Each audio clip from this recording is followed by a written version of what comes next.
Welcome to SimpleIoTSimulator tutorials.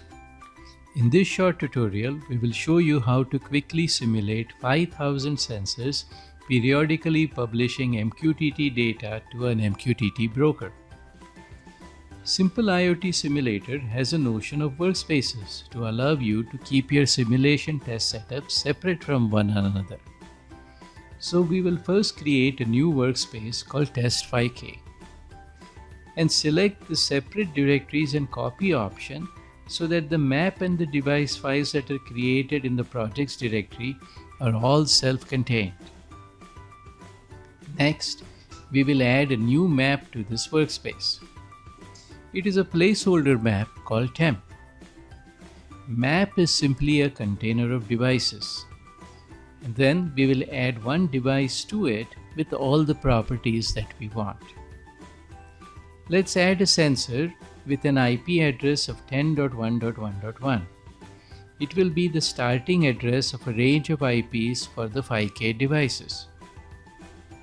Then, in the MQTT tab, where we specify the MQTT properties of the device, we will specify the IP address of the MQTT broker, specify a topic, and using the auto-publish screen, specify a message payload that is varying. We will have it send out publish messages every 5 seconds, and we will select the QoS level of 1. The SS random value type specifies a 2 decimal point value that starts at 2.00 and varies between 1.00 and 100.00. The value types can also be composite to include JSON message types with changing numbers. Now that we have specified an IP address and the MQTT publish properties of the simulated sensor, we can click on Create and Close to add this device to the map. Once the device is added, we will simply clone it 4,999 times and tell SimpleIoTSimulator to optimize the map by breaking it into 50 maps, each with 100 devices per map, with the map prefix of say test5k, and then delete the original placeholder map. The GUI will start cloning the device and create 50 maps, with each map having 100 sensors to have a total sum of 5000 sensors. As you can see, we now have 50 maps test5k_1 to test5k_50, and each map has 100 devices. In test5k_1, we have 100 devices 10.1.1.1 to 10.1.1.100. In test5k_2 map, we again have 100 devices from 10.1.1.101 to 10.1.1.200. And in test5k_3 map, we see that after reaching 10.1.1.254, it starts with the next subnet of 10.1.2.1 after skipping 10.1.1.255 and 10.1.2.0.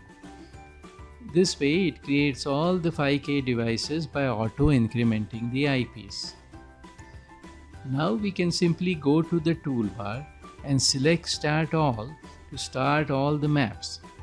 And as you can see, it will sequentially start one map after another. The maps are slowly getting started. What is happening underneath is that the GUI is starting an SA thread process, one for each map, and this SA thread process reads the map file and then adds the 100 IPs to the underlying TCP/IP stack and then starts 100 threads.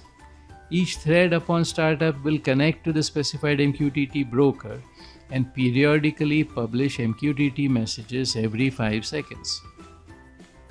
For the MQTT broker to accept TCP connections from the 10.1 subnet, you need to make sure that there is a route added on the broker machine that says that to get to the 10.1.00 subnet, please use the IP address of the machine on which the SimpleIoTSimulator is running as a gateway.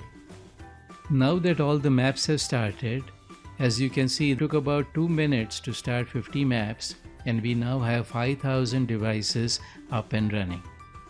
For this demo, we are using the IBM message site as an MQTT broker. If we switch VNC terminals to the IBM message site, you will see that the connections came in, and we are now receiving about 1K messages a second, since we have 5,000 devices sending a message every 5 seconds, or about 60,000 messages a minute. Hope you found this tutorial useful. If you have additional questions, please do not hesitate to contact us at support@simplesoft.com, and we would be happy to assist you. Thank you.